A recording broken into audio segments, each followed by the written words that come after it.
first attempt has recently been summed up. So, what should be your strategy for the next 30 days?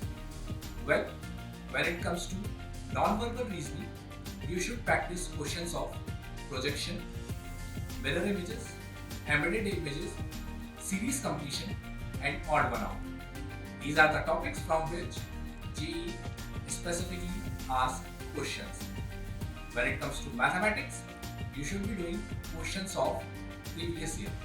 Now, let me be more specific here because on a lot of YouTube channels, you must have heard this line previous year paper, previous year paper. Multiple times you must have heard this. But if I say specifically, so you should be doing questions from 2019 to 2021 first. After that, if you get time, do those papers prior to 2019. Now, why I'm saying so? The reason is so that you can get well equipped with the latest pattern and the level of difficulty that JEE is being followed these days. So, I hope this would have helped you.